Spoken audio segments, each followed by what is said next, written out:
본격적인 이야기에 앞서서 사람의 유전 연구는 어떻게 이루어지는지 먼저 정리하고 그다음 넘어가도록 할게요.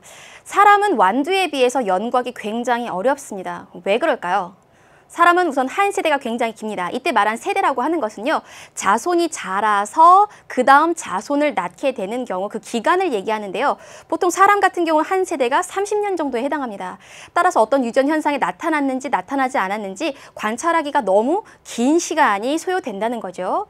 두 번째로는요, 자손의 수가 그리 많지 않다는 겁니다. 한 번에 1명 또는 2명 정도 낳지요. 그래서 자손 수가 많지 않아서 통계 처리하는 데 굉장한 어려움이 있습니다.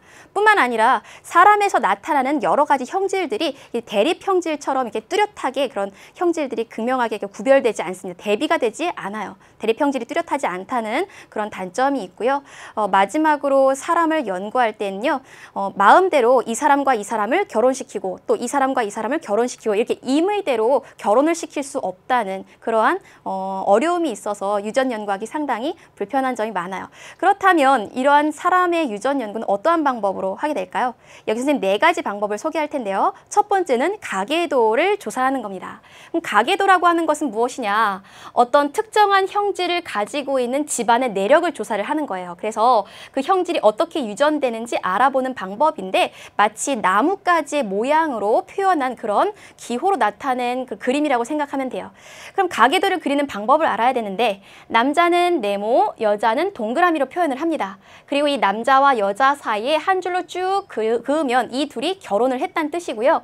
그 사이에서 가지치기로 이렇게 다른 이제 남자와 여자를 이렇게 그린다면 이것은 이 둘 사이에서 태어난 자손이라는 뜻입니다. 그리고 일란성 쌍둥이는 이렇게, 이란성 쌍둥이는 이렇게 표현한다고 해요. 우리가 시험 문제에서는 이런 가계도를 주고 그리고 그 안에서 각각의 유전자형을 알아내는 그런 문제를 많이 출제를 합니다. 따라서 가계도는 그릴 수도 있고 쓸 수도 있어야 된다는 거 꼭 명심을 하고요. 그럼 두 번째 방법 살펴보도록 할게요. 두 번째는 쌍둥이를 연구하는 방법입니다. 쌍둥이도 둘로 나누어서 살펴볼 수 있는데요. 일란성 쌍둥이, 이란성 쌍둥이 이렇게 둘로 나누어서 살펴볼 수 있습니다. 그럼 이때 이 란이라는 건, 란성이라는 건 무슨 뜻일까요? 바로 수정란의 개수를 의미하는데요. 일란성은 수정란 1개에서 만들어진 쌍둥이, 이란성은 수정란 2개에서 만들어진 쌍둥이라는 뜻이에요. 그럼 일란성 쌍둥이부터 봅시다. 일란성 쌍둥이는 어떻게 만들어지느냐? 난자 하나에 정자 하나가 결합합니다. 이렇게 수정이 되어서 하나의 수정란을 이루고 있다가 이것이 발생 초기에 둘로 완전하게 분열이 됩니다. 그렇다면 이건 최초에 하나였던 수정란이 둘로 체세포 분열해서 각각이 따로따로 발생하는 것이기 때문에 이때 만들어진 이 쌍둥이, 이 두 사람의 유전자의 구성은 서로 같습니다. 그래서 이 쌍둥이가 나중에 태어나서 자라다가 어떠한 그런 특징, 형질의 차이가 발생한다면 그것은 왜? 유전자는 같은데 환경이 서로 달라서 이러한 형질의 차이가 나타났다. 이렇게 설명할 수 있어요. 그것에 비해서 이란성 쌍둥이는 어떠한 차이점이 있냐 하면요. 서로 다른 난자에 서로 다른 정자가 각각 결합을 합니다. 그럼 서로 다른 수정란이 만들어지는 거죠. 이 서로 다른 수정란이 같은 시기에 동시에 태어났다는 그러한 특징만 있을 뿐이에요. 서로 다른 개체인 거죠. 따라서 두 사람의 유전자 구성은 서로 다릅니다. 그럼 이 각각의 쌍둥이가 자라고 나서 어떠한 그 형질의 차이가 나타났다면 그것은 유전에 의해서 그리고 환경에 의해서 유전과 환경 이 2개에 의해서 그러한 형질의 차이가 나타났다는 걸 설명할 수 있죠. 이렇게 쌍둥이를 조사해서 일란성 쌍둥이와 이란성 쌍둥이를 비교하면요. 유전의 영향과 환경의 영향이 특정 형질에 어떻게 영향을 주는지 알아낼 수 있게 됩니다. 그럼 그 다음 통계 조사하는 방법에 대해서 살펴볼게요. 통계 조사는요. 어떠한 형질을 가지고 있는 하나의 집단과 그렇지 않은 집단 이 둘을 비교를 하는 겁니다. 그래서 한 집단의 유전 형질을 조사하고 자료를 통계 처리해서 유전 형질의 특징과 분포를 알아내는 방법이고요. 그 다음 마지막 방법, 유전자 연구를 보도록 할게요. 이 유전자 연구 방법은 가장 정확한 방법인데요. 유전자인 DNA를 연구하는 방법과 DNA가 들어있는 조금 더 큰 구조물, 염색체를 연구하는 방법 둘로 나누어서 생각할 수 있어요. DNA를 연구하는 방법은요. 어떤 특정한 형질에 관여하는 유전자가 무엇인지 파악을 합니다. 그래서 부모가 가지고 있는 DNA와 자손이 가지고 있는 이 DNA 둘을 비교를 해서요. 그 형질이 자손에게 어떻게 유전되는지 확인할 수 있는 가장 정확한 방법입니다. 그 친자를 또는 친부모를 찾을 때 이 방법을 가장 많이 쓰죠. 다음 두 번째는요, 염색체 연구인데요. 염색체의 개수, 염색체의 모양, 염색체의 크기, 이러한 것들을 분석을 해서 이러한 수와 모양, 크기, 이러한 것들이 이상이 있는지, 그리고 그것에 의해서 어떠한 유전병이 나타나는지 진단을 할 수 있는 방법입니다. 이러한 네 가지 방법으로 사람에 대한 유전을 연구를 하게 돼요. 그럼 이제 본격적으로 남녀 공통으로 가지고 있는 상염색체에 의해 나타나는 유전 현상을 살펴보도록 할게요. 상염색체에 의한 유전도 둘로 나눌 수가 있어요. 한 쌍의 대립 유전자에 의해서 유전되는 경우와 여러 쌍의 유전자에 의해 유전되는 그런 현상, 둘로 나눌 수가 있는데 이 중에서 한 쌍의 대립 유전자에 의해 유전되는 경우, 요걸 먼저 살펴보도록 할게요. 남자와 여자 모두 공통적으로 44개, 22쌍의 상염색체가 있습니다. 그럼 상염색체는 남자, 여자 모두 다 가지고 있기 때문에 이 상염색체에 어떤 유전자형이 있다면 남자에게도 나타날 수 있고 여자에게도 나타날 수 있겠죠. 이때 남자, 여자 성별과 관계없이 발생하는 빈도가 같을 겁니다. 그 이유는 상염색체에 이 유전자가 있기 때문이죠. 그리고요, 그 중에서도 한 쌍의 대립 유전자에 의해 유전되는 경우는요, 우성과 열성이 뚜렷하게 구별됩니다. 그러니까 대립 형질이 아주 뚜렷하게 구별되어서 우리가 구별하기가 쉽다는 거죠. 그렇다는 것은 다시 말하면 시험에 잘 출제될 수 있다는 겁니다. 그래서 이러한 유전은요, 멘델의 법칙에 따라서 우리가 시험에 자주 출제를 하고요. 그리고 그렇다는 거 여러분들 알아두시고요. 그럼 그러한 내용, 예를 한번 살펴보도록 할게요. 여기 굉장히 많은 예가 있는데 여기에 이마선 모양은 V자형인 경우에도 있고 또는 이렇게 일자형인 경우도 있어요. 엄지의 모양은요, 이렇게 굽은 형태도 있고요, 굽지 않은 형태 있고요. 보조개가 있는 사람도 있고 없는 사람도 있죠. 그리고 혀 말기 한번 해보세요. 가능한 사람도 있고 가능하지 않은 사람도 있어요. 눈꺼풀이 쌍꺼풀인 경우도 있고 외꺼풀인 경우도 있고요. 귓불 모양이 이렇게 분리된 사람도 있고요. 이렇게 일체로 부착된 사람도 있습니다. 여기에 있는 이 6가지 형질은 모두 다 상염색체의 이 유전인자가 있어서 남자와 여자 같은 빈도로 나타나고요. 그리고 이렇게 대립 형질이 뚜렷하다는 특징이 있습니다. 그럼 이 밖에도 또 어떠한 예가 있는지 그 다음 예를 살펴보도록 할게요. 미맹이라고 하는 형질이 있는데요. 미자는 맛 미자입니다. 맹자는 느끼지 못한다는 뜻이에요. 맛을 느끼지 못한다는 거죠. 그러니까 모든 맛을 느끼지 못하는 것은 아니고요. PTC라는 용액이 있습니다. 이 PTC라는 용액이 굉장히 쓴맛을 나타내는 용액인데 이것의 쓴맛만 느끼지 못하는 그런 사람들을 미맹이라고 해요. 그래서 다른 음식의 여러 가지 맛을 다 느낄 수 있기 때문에 뭐 일상생활을 하는 데는 전혀 불편함이 없습니다. 그런데 이 미맹 유전자는요, 다른 이 쓴맛을 느낄 수 있는 정상 유전자에 비해서 열성인 그런 특징이 있어요. 그걸 어떻게 알 수 있느냐, 아래 그 가계도를 보도록 할게요. 지금 가계도를 보면 아버지, 어머니 사이에서 4명의 자손이 태어났습니다. 그런데 아버지와 어머니는 모두 다 파란색이네요. 정상입니다. PTC 쓴맛을 느낄 수 있다는 거죠. 근데 이 정상 부모 사이에서 미맹인 자손이 둘 나타났어요.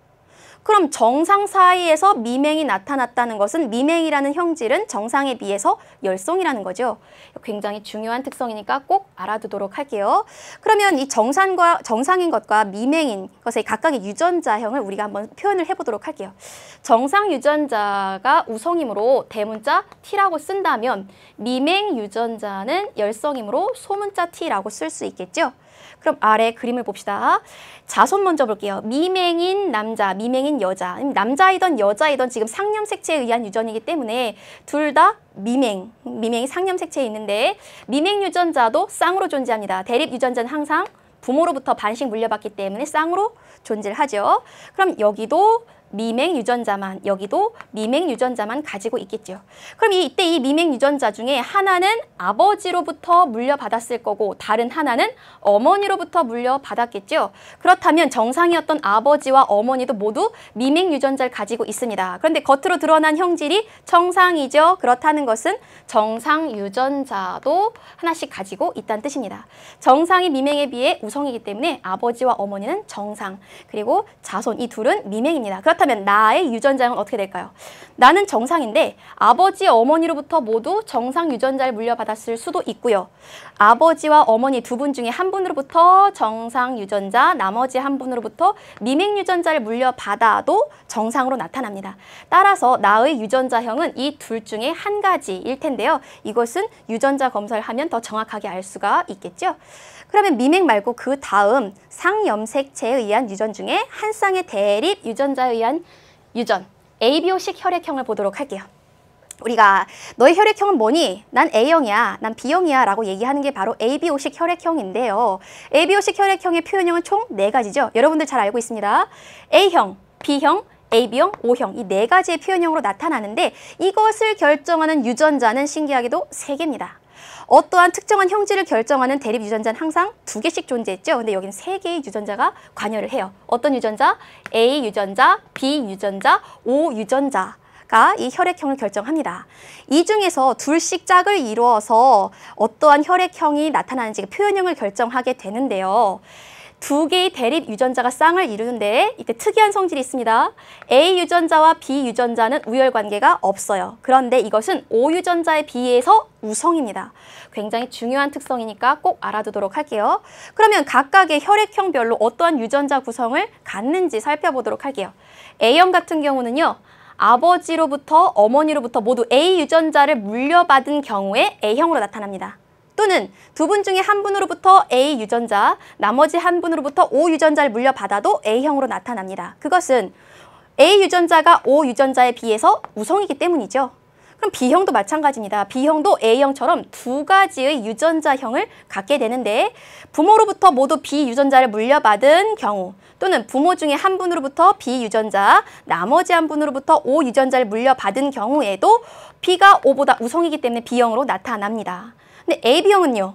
A 유전자, B 유전자 각각 하나씩 물려받았을 경우에 A, B 둘 사이 우열관계가 없지요. 그래서 AB형으로 그대로 나타나게 되고요. 그렇다면 O형은요. 열성 유전자인 O 유전자만 둘 다 물려받았을 때에만 O형으로 나타나게 됩니다. 그러면 이것과 관련된 재밌는 가계도 하나 보도록 할게요. 여기 지금 아버지와 어머니 사이에서 4명의 자손이 태어났습니다. 그런데 신기하게도요. 4명의 자손이 모두 다 혈액형이 달라요. O형, A형, B형, AB형 서로 다 혈액형이 다르죠? 어떻게 이게 가능할까요?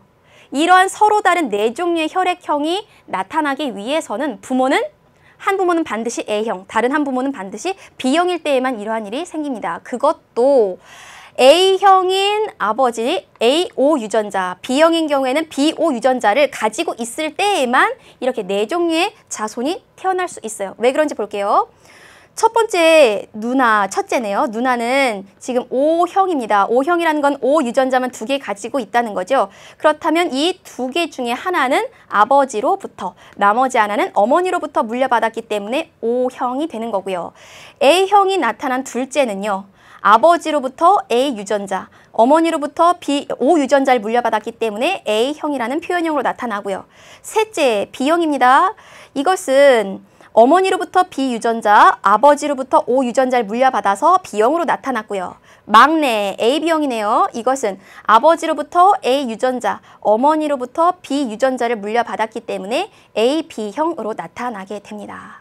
이렇게 지금까지 우리는 한 쌍의 대립 유전자에 의한 유전에 대해서 살펴봤어요. 그러면 상염색체에 어떤 형질을 결정하는 유전인자가 있지만 한 쌍이 아니라 여러 쌍의 대립 유전자가 유전에 관여하는 경우를 살펴보도록 할게요.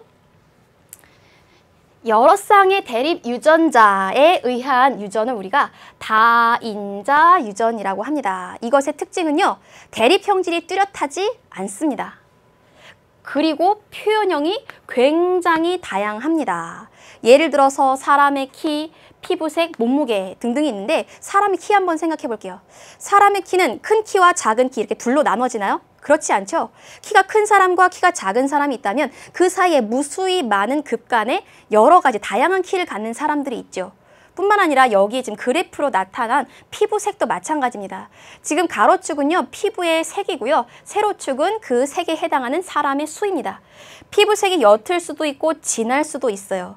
근데 옅고 진한 이 사이에 무수히 많은 다양한 색의 피부색을 가진 사람들이 있어요. 그 사람들의 수를 이렇게 그래프로 나타냈더니 이러한 모양이네요.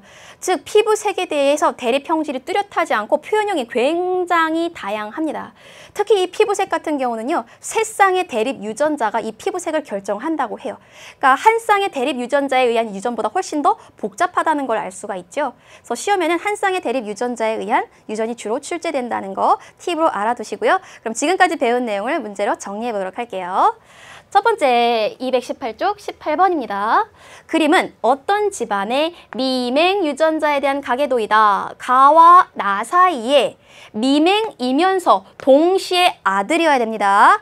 이런 미맹인 아들이 태어날 확률은 몇 %인가 라고 했습니다. 그러면 가와 나의 유전자형을 먼저 알아야 되겠죠. 이 중에 나 먼저 볼게요. 왜냐면 나가 미맹이기 때문에 더 찾기가 쉬워요. 나는 미맹입니다. 그렇다면 미맹 유전자만 2개 가지고 있겠죠. 열성인 미맹 유전자는 우성인 정상 유전자에 비해서 열성이기 때문에 이 미맹인 경우는 항상 열성 유전자 2개를 가지고 있죠. 다음 가를 볼게요. 정상입니다. 정상이라면 우선 정상 유전자 하나는 기본적으로 가지고 있을 거고요. 정상 유전자를 2개 가질 수도 있고 또는 두 번째 유전자는 미맹 유전자이어도 정상으로 나타나죠. 그럼 이 가의 유전자형을 정확하게 알기 위해서는 이 바로 윗세대에도 살펴봐야 됩니다. 가의 아버지가 미맹이었네요. 그렇죠? 가의 어머니는 정상이었습니다. 정상이니까 정상 유전자 하나와 나머지 유전자는 정상 유전자일 수도 있고 미맹 유전자일 수도 있죠. 그런데 지금 이 둘 사이에서 태어난 가의 누나를 보도록 할게요. 누나는 미맹입니다. 그렇다면 아버지로부터 미맹 유전자, 어머니로부터도 미맹 유전자를 물려받았다는 뜻입니다. 그럼 여기도 이제 유전자형이 명확해졌죠. 다시 그럼 다 가를 보도록 할게요. 정상 유전자는 누구로부터? 어머니로부터 물려받았을 겁니다. 그렇다면 아버지로부터 물려받은 미맹 유전자를 갖게 되죠. 이러한 유전자 구성이라는 걸 알 수가 있어요. 그럼 이들 사이에서 자손이 태어난다면 어떠한 자손이 태어날까요? 가는 정상 유전자, 미맹 유전자를 둘 다 가지고 있어요. 둘 중에 정상 유전자를 물려줄 수도 있고 미맹 유전자를 물려줄 수도 있습니다. 그런데 나는요, 가지고 있는 유전자가 미맹 유전자밖에 없어요. 미맹 유전자만 물려줄 수 있겠죠. 그러니까 정상인 것 하나 나올 때 미맹 하나, 이런 1대1의 비율로 자손이 나타난다는 걸 알 수 있어요. 그럼 이 두 가지 중에서 미맹인 자손이 나타날 확률은 2분의 1이죠. 여기서 끝나면 안 됩니다. 동시에 아들이어야 됩니다. 미맹 유전자는 상념색체에 있지만 아들, 딸과 같은 성별을 결정하는 건 성념색체이죠. 따라서 성념색체에 대한 그림을 또다시 그리도록 할게요. 여기다 그릴게요. 아버지는 남자입니다. X, Y 성념색체를 가지고 있고요. 엄마는 여자죠. XX 성념색체를 가지고 있어요. 그럼 이 둘이 결혼을 해서 어떤 자손을 낳게 될까요? 아버지가 가지고 있는 유전물질 중에 X염 색체를 물려줄 수도 있고 Y염 색체를 물려줄 수도 있어요. 또 엄마는 자신이 가지고 있는 건 X염 색체밖에 없죠. 따라서 딸 또는 아들이 태어납니다. 이때 아들이 태어날 확률은 2분의 1이 되겠죠. 그런데 미맹과 아들, 이게 동시에 일어나야 됩니다. 그래서 두 사건이 동시에 일어날 때의 확률은 둘을 곱하면 되죠. 따라서 4분의 1의 확률로 미맹인 아들이 태어날 수 있습니다. 그럼 이것을 퍼센트로 다시 바꿔보도록 할게요. 아래 답을 볼까요? 답은 몇 번이 되나요? 4분의 1은 25%가 되겠죠? 그래서 정답은 2번이 되겠습니다. 그럼 그 다음 문제 보도록 할게요. 여러분들 교재 218쪽 20번입니다. 표는 철순의 가족의 혐알기 가능 여부를 나타낸 것이다. 이에 대한 설명으로 옳지 않은 것은 혐알기는 상념색체에 존재하는 그런 유전자죠. 그렇죠? 여기에 표로 나타나 있는데 보기가 좀 어려워요. 가계도로 바꿔보도록 하겠습니다. 아버지가 있고요. 어머니가 있습니다. 둘이 결혼을 해서 누나를 낳았죠. 누나는 여자, 그리고 철수는 남자일 것 같습니다. 이렇게 가계도를 그렸어요. 근데 아버지는 혐알기 가능하고요. 엄마도 가능하답니다. 근데 누나는 불가능하고 철수는 가능하군요. 이러한 상황을 정리하고 아래에서 답을 찾아보도록 할게요. 첫 번째, 혐알기는 멘델 법칙에 따라 유전된다. 혐알기가 가능한 것과 가능하지 않은 것 이렇게 대립 형질이 뚜렷하게 구별되죠. 그리고 이 각각은 상념색체의 유전 형질이 있고요. 이것은 분리의 법칙, 생식세포를 만들 때 분리되어서 각각의 생식세포로 들어가고 그리고 이것이 다시 서로 조합이 되죠. 멘델의 법칙에 따라 유전이 됩니다. 1번 맞고요. 2번, 혐알기 유전자는 상념색체에 존재한다. 네, 상념색체에 존재합니다. 그렇기 때문에 남자나 여자에서 나타나는 비율이 일정합니다. 비슷비슷해요. 다음 세 번째, 혐알기는 한 쌍의 대립 유전자에 의해 유전된다. 네, 한 쌍의 대립 유전자에 의해 유전되면서 동시에 상념색체에 그 유전인자가 있는 경우에는 남녀에 나타나는 빈도가 같을 뿐만 아니라 그리고 대립 형질이 굉장히 뚜렷하죠. 그런 특징이 있죠. 그래서 3번도 맞는 말이고요. 다음 4번 보도록 할게요. 철수 아버지와 어머니의 혐알기 유전자형은 다르다. 이제부터 유전자형을 우리가 나타내 봐야겠군요. 그럼 혀를 말 수 있는 유전자를 대문자 R, 혀를 말 수 없는 유전자를 소문자 R이라고 할게요. 왜 이렇게 하냐면요. 어머니, 아버지는 둘 다 혀를 말 수 있어요. 혀를 말 수 있는 부모로부터 혀를 말 수 없는 자손이 태어났죠. 그럼 혀를 말 수 없는 이 유전인자는 열성이라는 거죠. 그래서 혀를 말 수 있는 것은 말 수 없는 것에 비해 우성이다. 이렇게 나타낼 수 있겠죠. 그러면 누나부터 보도록 할게요. 누나, 혀를 말 수 없습니다. 그럼 혀를 말 수 없는 유전인자만 2개 가지고 있는 거죠. 그럼 이것 중에 하나는 아버지로부터, 나머지 하나는 어머니로부터 물려받았을 겁니다. 그런데 아버지와 어머니는 둘 다 혀를 말 수 있죠. 따라서 혀 말 수 있는 유전자를 가지고 있습니다. 그럼 아버지와 어머니는 모두 다 혀를 말 수 있는 유전자와 말 수 없는 유전자를 갖는 유전자형이 서로 같다는 걸 알 수 있죠. 그래서 4번이 틀렸군요. 둘 다 유전자형은 같습니다. 다음 5번, 철수 동생이 태어날 때 혀말기가 불가능한 아이가 태어날 확률은 25%이다. 그럼 이 둘 사이에서 어떠한 자손이 태어날지 한번 그려봅시다. 아버지가 가지고 있는 유전물질 반, 어머니가 가지고 있는 유전물질 반을 물려줍니다. 그러면 어떠한 자손이 태어날 수 있을까요? 우선 아버지로부터 가능한 유전자, 어머니로부터도 가능한 유전자를 물려받은 경우, 아버지로부터 가능한 유전자, 어머니로부터 불가능한 유전자를 물려받는 경우, 또 아버지로부터 불가능한 유전자, 어머니로부터 가능한 유전자를 물려받는 경우, 양쪽 부모로부터 불가능한 유전자만 물려받는 경우 총 4가지가 있죠. 이 중에서 셋은 혀를 말 수가 있어요. 그것에 비해 하나는 혀를 말 수 없죠. 그럼 넷 중에서 하나에 해당하게 혀말기가 불가능 아이가 태어납니다. 따라서 확률은 4분의 1, 퍼센트라면 25% 맞지요. 그래서 답은 4번이 되겠습니다. 그럼 그 다음 문제 풀어보도록 할게요. 219쪽 22번입니다. 그림은 ABO식 혈액형에 대한 가계도를 나타낸 것이다. 이에 대한 설명으로 옳은 것은? 이라고 되어 있습니다. 아래 보기를 보면서 하나씩 맞춰보도록 할게요. 첫 번째, 대립 유전자 A는 대립 유전자 B에 대해 우성이다. 만약에 그렇다면 A 유전자와 B 유전자가 같이 있을 때에는 A형으로 나타나겠죠. 근데 여기 보니까 AB형도 있습니다. AB형이 나타난다는 것은 A와 B 사이에는 우열관계가 없다는 거죠. 따라서 1번 틀립니다. 다음 2번. 가의 ABO식 혈액형 유전자형은 55이다. 가는 O형입니다.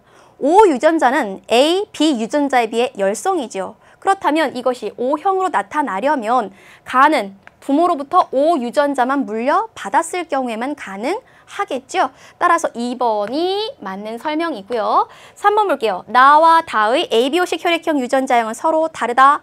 나, 다를 살펴보도록 합시다. 나, 다 둘 다 B형입니다. 그럼 나 먼저 볼까요? 나는 B형인데요. BB 유전자를 가지고 있어도 B형이에요. 또 BO 유전자를 가지고 있어도 B형입니다. 둘 중에 어떠한 유전자형을 가지고 있는지 아직은 몰라요. 그런데 남편은 A, B 유전자를 가지고 있는 AB형입니다. 이 둘 사이에서 자손이 태어났어요. 근데 라를 볼게요. 자손이 A형입니다. 그럼 A형이라면 A 유전자는 누구로부터? 아버지로부터 물려받았겠죠. 그럼 나머지 유전자 하나는 엄마로부터 물려받아야 되는데 A형이 되려면 이 두 번째 유전자도 A이던지 아니면 O여야겠죠. 그런데 나는 A 유전자는 가지고 있지 않아요. 따라서 나의 유전자형은 B5이고 여기로부터 O 유전자를 물려받아서 라의 혈액형이 A형이라는 걸 알 수가 있게 되죠. 그러면 라와 다, 아직도 멀었네요. 다 B형 볼게요. 이 다도요, B형인데 B유전자는 하나 가지고 있을 거예요. 근데 BB인지 BO인지 알 수가 없어요. 그렇다면 그 윗세대를 봐야죠. 그 윗세대의 아버지를 보니까 B형인데 이 아버지 또한 BB인지 BO인지 알 수가 없어요. 근데 몰라도 돼요. 왜냐하면 다가 B형이 나타난 이유는 아버지로부터 B유전자를 물려받았기 때문이에요. 그렇다면 엄마로부터는 O유전자를 물려받았죠. 따라서 나와 다의 유전자형은 같습니다. 그래서 이 뒷부분이 틀렸네요. 3번 틀리고요. 다음 4번 보도록 할게요. 나는 라에게서 대립 유전자 B를 물려주었다. 나는 라에게 O유전자를 물려줬죠. B가 아닙니다. 4번 틀리고요. 5번 다와 라 사이에 O형인 자녀가 태어날 확률은 50%이다. 지금 여기를 볼게요. 다와 라는 BOAO입니다. 그럼 BOAO 요 둘 사이에서는 4종류의 혈액형이 다 태어날 수가 있죠. 그 중에서 O형인 자녀가 태어날 확률은 4분의 1이죠. 따라서 50%가 아니라 25%가 되겠습니다. 정답은 2번이 되겠습니다. 그럼 그 다음 챕터로 넘어가 볼까요?